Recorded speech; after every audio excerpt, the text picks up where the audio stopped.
হযরত ইসমাঈল আলাইহিস সালামের বয়স যখন 9 বছর, কয় বছর? 9 বছর বয়স।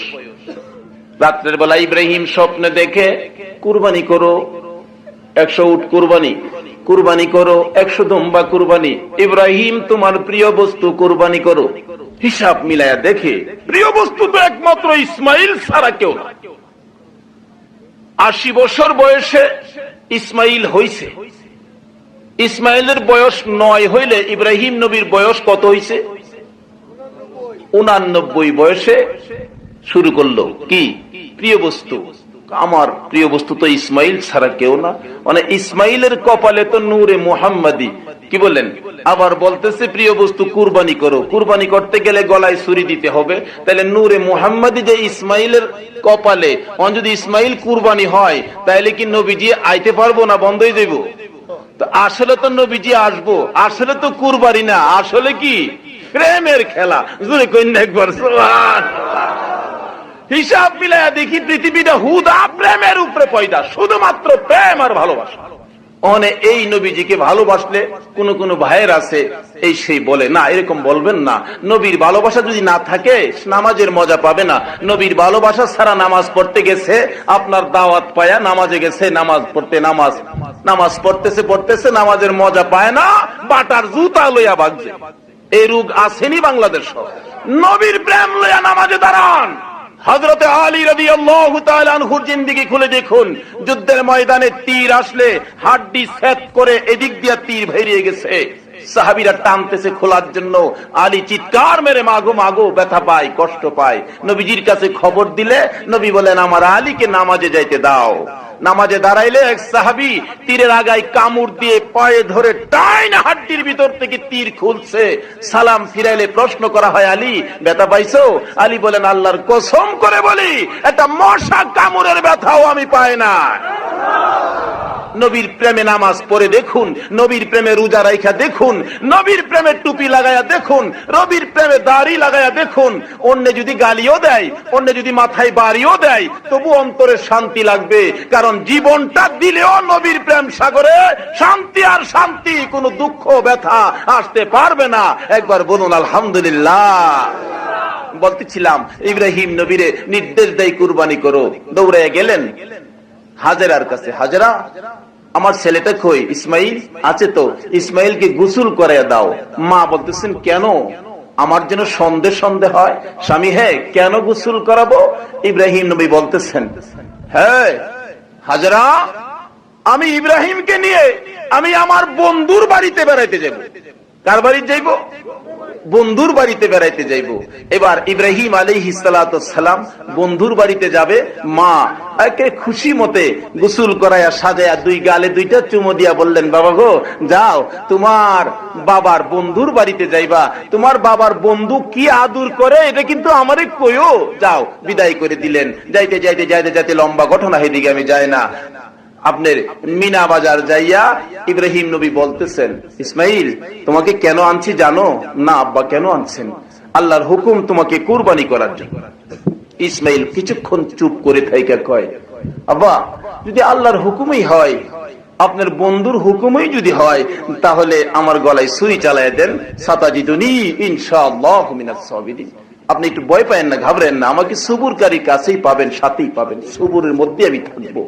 ইব্রাহিম আলাইহিস সালাম এক কাছ থেকে ছুরি বাহির করলেন, আরেক দিক থেকে রশি বাহির করলেন। আব্বা রশি কেন? বাবা তোমার হাত পাও বাঁধবো। হাত পাও বাঁধবেন? না, হাত পাও বাঁধতে হবে না। হাত পাও যদি বাঁধেন তাহলে আল্লাহ বলবে ইসমাইল তোমাকে কুরবানি করার জন্য আমি নির্দেশ দিয়েছিলাম, তুমি বুঝি কুরবানিতে রাজি ছিল না, এই জন্য তোমার আব্বা হাত পাও বাঁধছে। আব্বা আমার 9 বছর বয়সে আমার জীবনে কলঙ্ক লাগাইতে চায় না, আমি আল্লাহর রাস্তায় হাসতে হাসতে যাব, হাত পাও বাঁধতে হবে।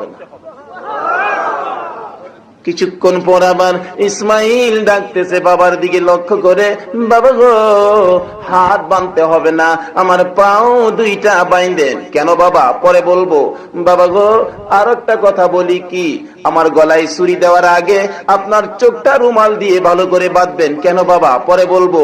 আরেকটা কথা বলি, আমার গলা কাটার রক্ত যখন জামাগুলি ভিজে যাবে, আমার রক্ত মাখা জামাগুলো আমার মার কাছে পৌঁছাইয়া দিয়ে ইব্রাহিম জানতে চাই বাবা ইসমাইল তিনটার হাকিকত আমি জানতে চাই।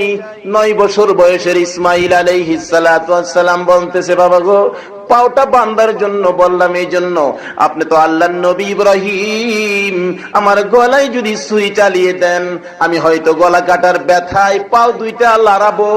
বাবা গো, একটা পাও যদি লড়তে লড়তে আপনার গায়ে লাগে আমার বেয়াদবি হবে গো বাবা, আমার পাও এই জন্য আপনি বাইদা রাখবেন। বুঝলাম বাবা। 2 নাম্বার কথা কি? ও বাবা, চক্ষু বানতাম কেন বাবা গো, আমি তো আপনার আদুরের একমাত্র সন্তান ইসমাইল, আমার দিকে তাকাইয়া ছুরি চালাইলে হয়তো মায়া লাগবে, দেরি হবে, হয়তো আপনার বন্ধুর সাথে খেলাটা জমবে না, এই জন্য চোখে বাঁধবেন রুমাল দিয়ে, আমার দিকে যেন নজর না পড়ে। বুঝলাম বাবা। 3 নাম্বার কথা, রক্ত মাখা জামাটা তোমার মার কাছে কেন? ও বাবা, আমি যখন মার কাছ থেকে বিদায় হয়ে আসি আমার মা দেখছি আমারে বিদায় করে দিয়ে দরজার কিনারে দাঁড়াইয়া রইছে, কিছুক্ষণ পরে পরে যেন আমার দিকে ডাইকা ডাইকা কয়, বাবা গো দেরি করো না, আমি মার বুকে আবার ফিরে আইসো। আমি যদি মার কাছে ফিরে না যাই মা ব্যথায় কাঁদবে, মা আমার ব্যথায় যখন কাঁদবে রক্ত মাখা জামাটা বুকে লাগাইয়া শান্তি পাবে গো বাবা, আমার জামাগুলো আমার মার কাছে ফিরাইয়া দিও। ঠিক আছে বাবা। এই মতে কাজ শুরু করছে। গলা ছুরি, সে যে বুঝাইতেছে গলা তো আর কাটে না, সকল ফেরেশতারা দরখাস্ত করে প্রভুর দরবারে, প্রভু গো, এই বুড়া বয়সে ইসমাইলের লগে এই খেলা। আল্লাহ কই, কি খেলা তোরা জানোস? কই ইসমাইল যদি জবাব দিয়া লাইতাছে, করে না রাখ। ইসমাইল রে কইছে কাটো, ছুরি রে কইছে ফেরেশতারা কই কাইতে তো লাইতাছে। আল্লাহ কই আরে রাখ, কই কাইতে লাইতো রাখ। জিবরাইল কো, ও খোদা, আমার সহ্য হইতেছে না, এই বাচ্চা ছেলেটারে জব করতেছে, তোমার ইসমাইলকে আর কত পরীক্ষা করবা? আল্লাহ গো, আমার সহ্য হয় না। আল্লাহ কই ঠিক করু, ইব্রাহিমের পরীক্ষা ফাঁস, যা বেহেশতের থেকে একটা দুম্বা লইয়া যা। হযরতে জিবরাইল আলাইহিস সালাম দুম্বা লইয়া এত তাড়াতাড়ি আইছেন, হাদিস শরীফ খুঁজলে পাওয়া যায়। আমার নবী প্রশ্ন করছিলেন জিবরাইলকে, জিবরাইল তুমি দুনিয়াতে তাড়াতাড়ি কয়বার আইছো? জিবরাইল বলছেন, ইয়া রাসূলুল্লাহ আমি দুনিয়াতে তাড়াতাড়ি 3 বার আইছি। জোরে কন্যা সুবহানাল্লাহ।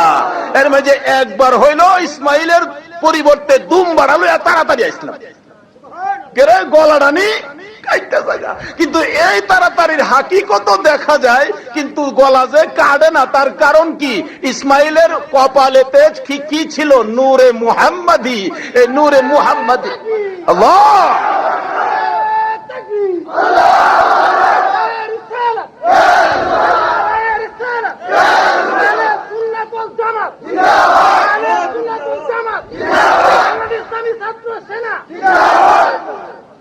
বলতেছিলাম, আল্লাহ পাক বুঝাইতেছে নবীর প্রেম যে কত বড়।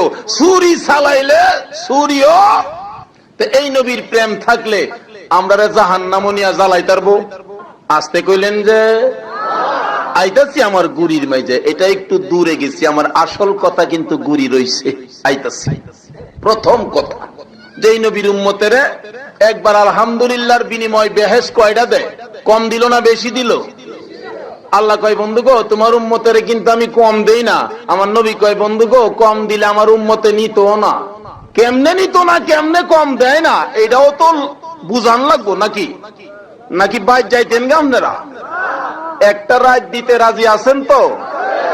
রাইতের মালিক কি আপনি? সবকিছুর মালিক আল্লাহ। তো ওই মালিকের সামনে আমরা একটা রাত্র দিব, আর কিচ্ছুই যদি না কবুল হয় হাসরের দিন এই রাত্রটা নিয়ে হাজির হবো। আল্লাহ কিচ্ছুই যখন কবুল করছো না, ওই যে নবীর প্রেমে সুন্নি সম্মিলনে বসে রাত্র কাটাইছিলাম, এই রাত্রটার বিনিময় কি দিবা দাও। কি বললেন? ঠিক মতো দর তাল্লে না দিয়া যাইব কই? বড় পীরের জিন্দিগি খুলে দেখুন, বড় পীর সাহেব রাত্রের বেলা মাওলার প্রেম সাগরে নাইমা গেছে, হঠাৎ দেখে নদীর পারে এক মহিলা কাঁদতেছে। মা কেন কান্দো? কান্দি বাবা গো, 12 বছর হয়েছে এই নদী গর্ভে আমার একটা ছেলে বউলে মারা গেছে, ছেলেটার ব্যথায় কান্দি, বাবার পাঞ্জাবিটাও ফাইল। তাই নাকি? হাত তুলছে, ও খোদা, 12 বছর যাবৎ কাঁদতেছে, তোমার কি মায়া লাগে না? তার ছেলেটা ফেরত দিলাও। কইতারেন বড় বিশ্বাস যে বেরি যে বড় বিশ্বাসের কাছে কইলো শিরিক করলো না। অনেক জাতের ভাই সাহেব আছে, ওলি গাউস কুতুবের কাছে গেলে কিছু চাইলে বলে শিরিক। ওলির কাছে চাইলে শিরিক হইতো কেন? দেখি ওলি দিব না ওলি আইনা দিব? রাস্তাঘাট ভাঙে গেলে 1-2 টন গমের দরকার, গম কার কাছে চাই? পেস্ত লাগাইছে ওজের সরকারের কাছে, বলে কি আল্লাহর কাছে। আল্লাহ গম ক্ষেত করে, গম চাউন লাগে চেয়ারম্যানের কাছে। আমি আলোক করে শুনবেন, কার কাছে চাউন লাগে? মেম্বার চেয়ারম্যানের কাছে। রাস্তাঘাট ভেঙেছে, 1-2 টন গমের ব্যবস্থা করেন না চেয়ারম্যান সাহেব, চাইলেন কিন্তু চেয়ারম্যানের কাছে। আচ্ছা, গমটা কি চেয়ারম্যান সাহেব দিছে? কেডা? সরকারে দিছে। কিন্তু সরকারের কাছে আনতে গেলে লাইন হলো চেয়ারম্যান। আর যদি আপনারা আরিফাইল গ্রামের 5 জন ইমাম সব গেছেন, ইউনু সাহেব 5 টন গমের দরকার, রাস্তা ভেঙে গেছে, ইউনু কি কইব? আজান দিছে, মসজিদও যায়। এই কাম আমহেরান নাই, তা চেয়ারম্যান সাহেবের কাম। আল্লাহর ওলিদের কাম আল্লাহর কাছ থেকে কিছু আনা, এটা আমনে আর আমি গেলে জাগা মতো হাত পাচ্ছে। মহিলা কয়, বাবা গো, আমার 12 বছর হয়েছে ছেলেটা, সঙ্গে সঙ্গে হাত তুলছে। খোদা, 12 বছর বলে হয়েছে, কামতেছে, তোমার কি মায়া লাগে না? 12 বছর হয়েছে, এটা মাড়িয়ে মুড়িয়ে খাই লাইছে, আমি কি করতাম? আমি হাত তুললাম, আব্দুল কাদির হাত তুললাম, তার ছেলেটা ফিরাইয়া দাও। আল্লাহ কো, আরে কি পাগলামি কথা, পাগল যখন কইছো তাইলে ছেলের বউ সহ দাও। 12 বছর হয়েছে, তাইলে নৌকার মাঝি বরযাত্রী সহ দাও। আরে 12 বছর হয়েছে, মাড়িয়ে মুড়িয়ে খাই লাইছে, দিবা কিনা কও, না হইলে আমি আসল কথা কইয়া দেন। সুবহানাল্লাহ কইতেন না? আরে নবীর প্রেমের পাগল যারা, প্রেম খেলা খেলে, এই রে নবীর প্রেমের পাগল যারা। বড় বিড়ি ডাক দেয়, 12 বছর হয়েছে, মাটি খেয়েছে, বলতেছো দিবা কিনা কও, না যদি দিবা গো, আমি আব্দুল কাদির ছাড়বো না, আসল কথা কইয়া দেন। যদি কই আপনার এলাকার ইমাম সাহেব রে, আসল কথা কইলে আপনার ইমামতি সারাটা রাত ইমাম সাহেবের কইলা শিখতো না, কি জানি কি মানছে কইম কি। আমারও যদি কই, আমরা মাশাআল্লাহ, আমরা হে হুজুর, পিসা হুজুর, তারপরে এই হুজুর যা আমাদের এদিকে, ওখান যদি কওয়া শুরু হচ্ছে, মৌলবী বৈরব তো যায়, তোমার আসল কথা কইলে কইছে আমার সারাটা রাত ঘুমইব, আর সহলে দিয়া সারা বাগদাম না, কি জানি কইলে। বড় বীর কই, দিবা কিনা কও, না আসল কথা। এমন কথা কইবার মতো সম্পর্ক মাওলার লগে কি আছে? আল্লাহ কয়, হে আব্দুল কাদির, আসল কথা কি কও, আসল কথা কি কও। 12 বছর পরে তুমি দিতা না, মাড়িয়ে খাইলাইছে, আমার বুঝাইলা, কইতাম আসল কথা। আল্লাহ কো কও।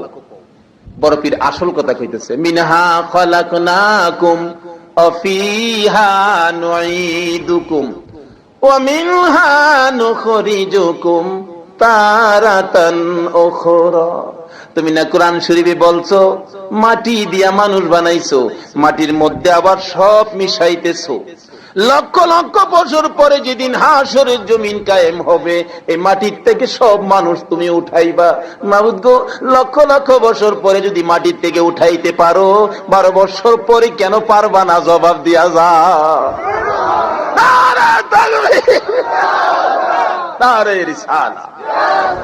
কিখন দরাটা ঠিক আছে না পয়েন?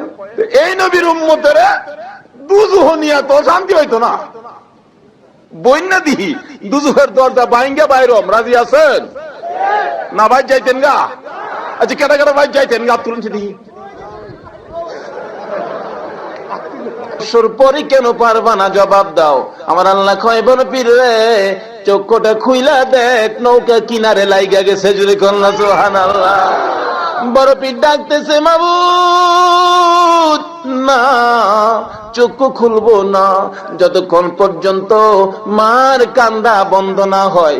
12 বছর পর্যন্ত ছেলের অভাব লইয়া যে মা কানতে কানতে চক্ষু 2টা অন্ধ হয়ে গেছে, ছেলে পাইয়া মার কান্দা বন্ধ হইলেই আমি চক্ষুটা খুলবো।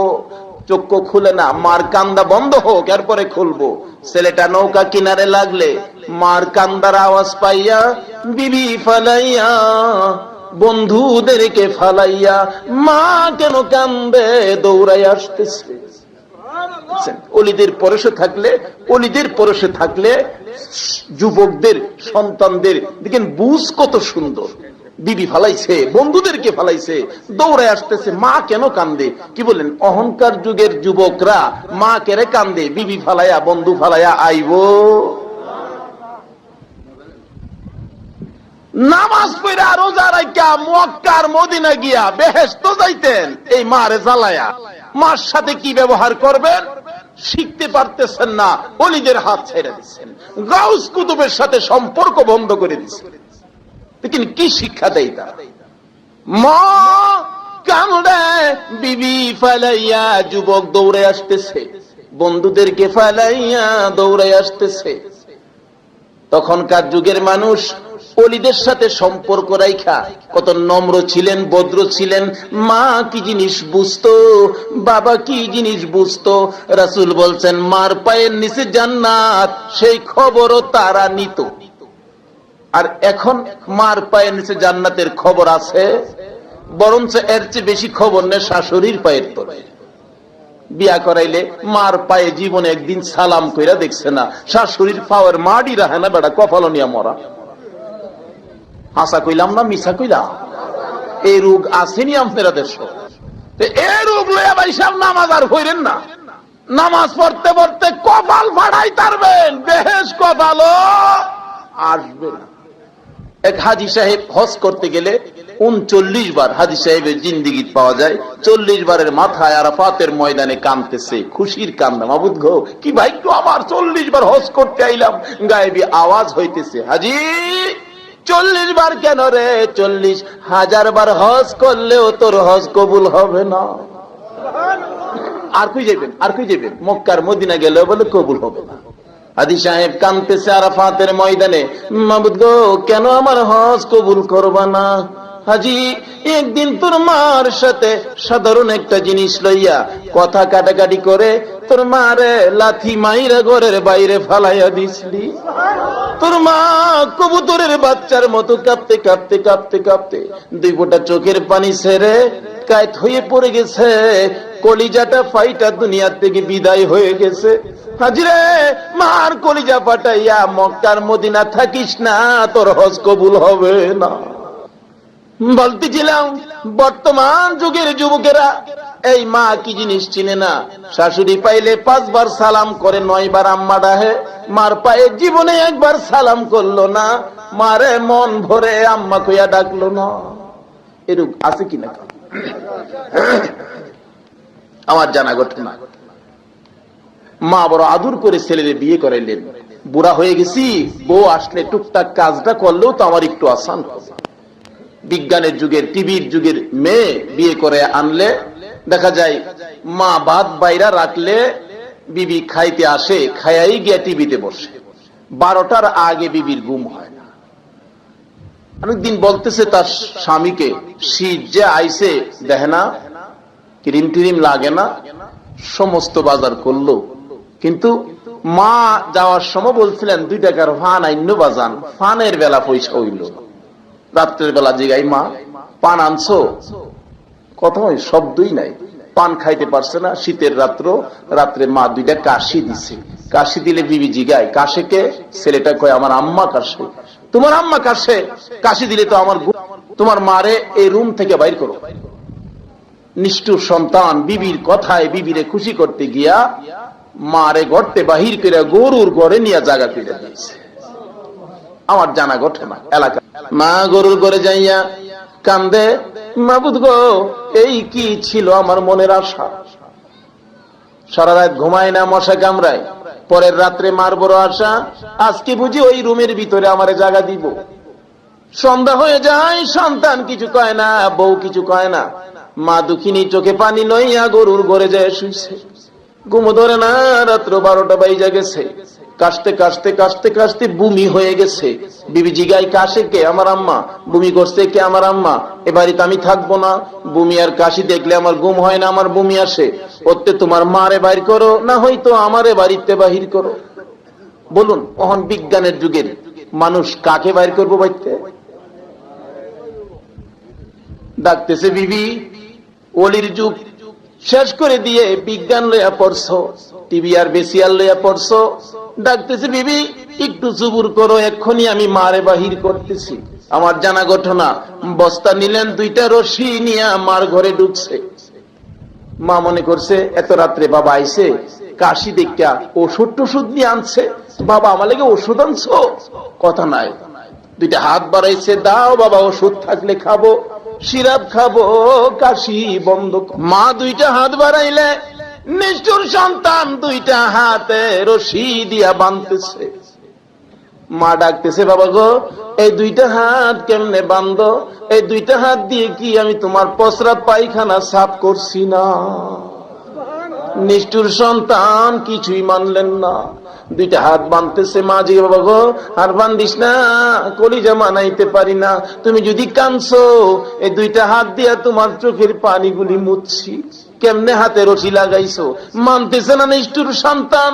দুইটা হাত বেঁধে ধাক্কা দিয়া ফালাইয়া পাও দুইটা বাঁধতে চাইলে মা কাঁদতেছে আর ডাকতেছে, বাবু কেমনে শৈব গো এই কলিজার আগুন।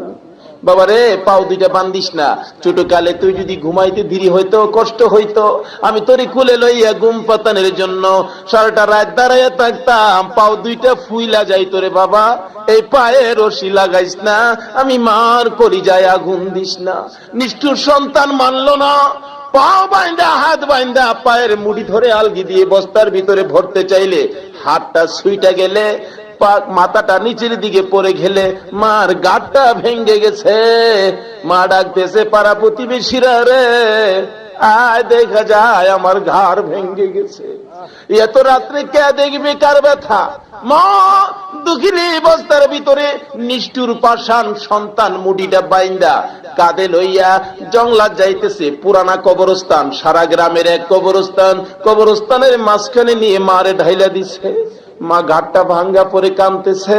কিছুক্ষণ পর চারদিকে শিয়াল ডাকতেছে, মা দরদি ডাকতেছে, মাবুদ গো আমার ছেলেটা বাড়িতে যাইবো আমারে ফালাইয়া। শিয়াল ডাকতেছে, না জানি আমার ছেলেরে শিয়ালে ধরে, ও মাবুদ আমার ছেলেটারে সহি সালামতে বাড়ি পৌঁছাইয়া দাও। ছেলে মাকে ভুলে যাই গো, মা ছেলেকে ভুলে না, এমন দরদি মারে আর ব্যথা দিও না। মা আবারও ডাকতেছে, মাবুদ চারদিকে শিয়াল ডাকতেছে, আমার সন্তানটারে যেন শিয়ালে না ধরে সহি সালামতে বাড়ি পৌঁছাইয়া দাও। নিষ্ঠুর সন্তান ডাকতেছে, এটা কেমন মারে? আমি জংলাই দেই, শিয়ালের মুখে দেই, মা নিজের জন্য কিছু কয় না, আমার জন্য দোয়া করে। দৌড়ায় গেলেন, মার পায়ে পড়ে গেলেন, মা গো মা আমারে ক্ষমা করে দেও না গো মা। মা দরদি ঘাটটা ঘুরাইতেছে, ব্যথা পায়, ভাঙ্গা ঘাট। বাবার মুখের দিকে তাকাইয়া তাকাইয়া ডাকতেছে, বাবা গো কেমনে তুমি আবার ফিরাইছো? ও বাবা আবার কেন তুমি আসছো? ছেলেটা ডাকতেছে, মা মা গো আমারে ক্ষমা করে দাও, মাফ করে দাও। ছেলেটার ডাকে মা ডাকতেছে, আরে বাবা পায়ে ধরতে হবে না রে, তুমি যে আইসা আমারে মা কইয়া ডাক দিছো, আমি মার কলিজার সকল ব্যথা দূর হইয়া গেছে। আরে মা বাবার কথা মতো যে জন চলে না, মা বাবার কথা মতো যে জন চলে না, আল্লাহ নবীজির দয়া তারা পাবি না। আরে আল্লাহ নবীজির দয়া। মা বাবাকে দুঃখ দিলে নামাজ রোজা যায় বিফলে, মা বাবাকে দুঃখ নামাজ রোজা যায় বিফলে, মার কলিজায় আঘাত দিলে খুদা সহে না, মার কলিজায় আঘাত দিলে খুদা সহে না, আল্লাহ নবীজির দয়া তারা পাবি না। আরে আল্লাহ নবীজির দয়া। লম্বা গজল, যাই না আমি সেদিকে। পরিষ্কার বড় পীর সাইয়েদনা আব্দুল কাদের জিলানী রাহমাতুল্লাহ আলাইহি বলতেছেন, মা কান্দা বন্ধ না হইলে আমি চক্ষু খুলবো না। মার গলায় ধরে ছেলেটা কাঁদতেছে, মা গো মা এত রাত্রে কেন কান্দো? 12 বছর পরে ছেলে পাইছে, মার কলিজাটা কেমন হয়েছে বলো? মা ডাকতেছে, বাবা গো আয় আমার বুকে আয়, 12 বছর পরে কোত্থেকে আসলি রে? আমি মার কলিজার আগুন নিবাইতে বলতেছিলাম। আল্লাহর ওলিরা এমনি করে আল্লাহর কাছ থেকে কিছু আদায় করার ক্ষমতা আল্লাহ তাদেরকে দিছে। কেন? তাদের সাথে একটা খাস সম্পর্ক আছে। কি সম্পর্ক? খাস সম্পর্ক। রাসূল বলে গেছেন, ওলিদের কেরামতি সত্য, যদি কারো বিশ্বাস হয় করবেন, না হয় না করবেন, কিন্তু নবীর কথা সত্য। আসুন বলতেছিলাম এই প্রেম নবীর প্রেমে শোক। হযরতে ইসমাইল আলাইহিস সালাতু ওয়াস সালামের গলায় ছুরি চালাবে, কিন্তু ছুরি তো কাটে না কেন? ইসমাইলের কপালে যে নূরে মুহাম্মাদি লড়তেছে। জিবরাইল বলে, ও খোদা, কাইতে তো যাইবো, দুম্বা দাও তাড়াতাড়ি। বেহেশতের দুম্বা লইয়া জিবরাইল তাড়াতাড়ি আইছে। ইসমাইলের টান্দা সরাইয়া ছুরির নিচে দুম্বা দইরা দিলে কুরবানি হয়ে গেছে। ইব্রাহিম আলাইহিস সালাম খুশি, আল্লাহ তোমার হুকুম মানতে পারছি। আল্লাহ কো চোখ খুইলা দেখ কোনটা কি করছো। ইব্রাহিম আলাইহিস সালাম চোখ খুইলা দেখে দুম্বার গলাতে রক্ত বাইরিতেছে, আর হযরতে ইসমাইল জিবরাইলে কুলো লইয়া খাড়িয়ে রইছে। সুবহানাল্লাহ, আস্তে করে। এই নবীর প্রেমের পুতুল, আমার নবীর খেলনার পুতুল হলো তামাম পৃথিবী। আদরের ছেলের জন্য পুতুল কিনেন, আল্লাহ কো আমার আদরের বন্ধুর জন্য আমি পুতুল হিসাবে বানাই না। যতদিন এই বন্ধুর প্রেম থাকবে ততদিন পুতুল রাখবো, যেদিন প্রেম থাকবে না এদিন পৃথিবীর প্রেম আমার দরকার নাই, পৃথিবী ভেঙ্গে আমি চুরমার। লম্বা ঘটনা, যাই না এদিকে, আসুন আমি আমার আগের জায়গা থেকে আমার আলোচনার দিকে আসি। তারপরে ছোট্ট একটা শব্দ কোরআন শরীফ থেকে, ছোট্ট একখান হাদিস শরীফ থেকে, এই দুইটার উপরে আলোচনা করি, ইনশাআল্লাহ আমি সমাপ্ত টানবো। আলোচনায় আল্লাহ যেন বরকত দেয়, আমল করার তৌফিক দেয়, সকলে বলুন আমিন। যাই হোক, বলতেছিলাম প্রেমের কথা। এই প্রেমের উপরে শোক। আল্লাহ রাব্বুল আলামিন বলেন, বন্ধু গো, তোমার উম্মতের আমি কম দিব না। আর নবী বলেন, আমার উম্মত কম দিলে এক আলহামদুলিল্লাহর বিনিময় বেহেশতানি কয়টা? তাহলে কোরআন শরীফ খুলে দেখুন, আমার আল্লাহ আরো যে কত খবর দেয়। লাইলাতুল কাদরি খায়রুম মিন আলফি শাহর। বন্ধু গো, তোমার উম্মতের লাইলাতুল কদর দিলাম, এক রাত্র ইবাদত করলে 1000 মাসের চাইতেও বেশি নাকি। রাত্র কয়টা? ইবাদত এক রাত্র, সবের বেলা 1000 মাসের চাইতেও বেশি লাগাইতেছে। তার কারণ কি? বন্ধু গো, তোমার উম্মত যেন পিছে না পড়ে। কোন সময় যদি পৃথিবীতে 1 লক্ষ গণনা হয়, 1 কোটি গণনা হয়, বেশিটা লাগাইছিলাম এই জন্য। এর চাইতেও শুরুর সময় দেখছেন না পোলাপান খেলে, তুই 15, 21, 35, তোরা যা কইবে সব চাইতে 1 বেশি। আচ্ছা, এই যে 1 বেশি লাগাইছে, এখন যত রঙের কথাই কইবেন, এক কথা না কইলেও সবের চাইতে কি হবে? আল্লাহকে বন্ধু গো, তোমার উম্মতের এই কদরটা দিলাম না, এটা সব চাইতেও বেশি। যত রকমের গণনাই হোক, তোমার উম্মত পিছে পড়বে না, সব চাইতে বেশি। বেশি শব্দ লাগাইছিলাম। এক রাত্রের বিনিময়ে যদি 83 বছর 4 মাস 10 দিনের নেকি দেয়, তাহলে আল্লাহ কম দিল না বেশি দিল? কারণ এটা কম দিলে কি নিত না। এখানে প্রেম আছে, ভালোবাসা আছে। আমিয়া যে নবীর উম্মতের প্রেম দেখলে আমার আল্লাহ জান্নাত নিয়ে আসে। জোরে কোন একবার সুবহানাল্লাহ। হাদিস শরীফ খুলে দেখুন, আমার নবীর জন্য সর্বপ্রথম নবীর প্রেমে পাগল ছিলেন, নবীর পরিচয়টুকু পাইলেন, নবীর খবর সর্বপ্রথম যার কাছে আসলেন, ইনি হলেন মা আমেনা। দ্বিতীয় নম্বরে যিনি আমার নবীকে 2টা হাত বাড়াইয়া কুলে নিলেন, ইনি হলেন হযরতে হালিমা। তৃতীয় নম্বরে যিনি নবীর প্রেমে জীবন জৈবন সব দান করলেন, ইনি হলেন খাদিজাতুল কুবরা রাদিয়াল্লাহু তাআলা আনহা। চতুর্থ নম্বরে যিনি নবীর প্রেমে সর্বপ্রথম দুনিয়ার জমিনে জীবনটা দিলেন, ইনিও মেলুক হযরতে সুমাইয়া রাদিয়াল্লাহু তাআলা আনহা। সুমাইয়ার জিন্দেগি খুললে পাওয়া যায় নবীর প্রেম সাগরে জাপ দিলে। হযরতে সুমাইয়া গরীব ছিলেন, কাফের বেঈমানেরা সুমাইয়াকে ধরে কালিমার অপরাধে মরুভূমির মাঝখানে দাঁড় করাইয়া পরনের কাপড়গুলো টাইনা টাইনা খুলতেছে। সকল কাপড় খুইলা সুমাইয়াকে উলঙ্গ করে কেন নবীর প্রেমের মালা গলায় নিলেন? বন্ধুরা গো, কিছু গালি দেয়, হয়তো বা কিছু সমালোচনা করে, এই জন্য নবীর প্রেম থেকে দূরে যায়ও না। নবীর প্রেমের কত দুঃখ, কত কাহিনী সামনে আসতেছে। সুমাইয়া উলঙ্গ করে মরুভূমির মাঝখানে দাঁড় করাইয়া রাখছে, চারদিক থেকে কাফের বেঈমানেরা দেখতেছে। সুমাইয়া চক্ষুটা বন্ধ করে এমনি করে দাঁড়িয়ে আছে আর ডাকতেছে, মাবুদ গো, কাফের বেঈমানেরা একজন আরেকজনকে দাওয়াত দেয় আমারে দেখার জন্য, শুধুমাত্র তোমাকে দাওয়াত দেয় না। মাবুদ, আমি সুমাইয়া তোমারে দাওয়াত দিলাম, আমি তোমার বন্ধুর পাগল হওয়ার কারণে আমাকে এই অবস্থা করতেছে, তুমি একটু আমারে দেখো। আল্লাহ কয়, সুমাইয়া রে, তোর দাওয়াত আমি আল্লাহ কবুল করলাম। নিষ্ঠুর পাষাণ আবু জাহেল দূর থেকে বলতেছে, কেন উলঙ্গ করলি কালিমার অপরাধে? ঠিক করছো, ঠিক রাখো, আমি আইতেছি। বাড়িতে যাইয়া একটা বল্লম নিয়া দৌড়ে আসলেন কে?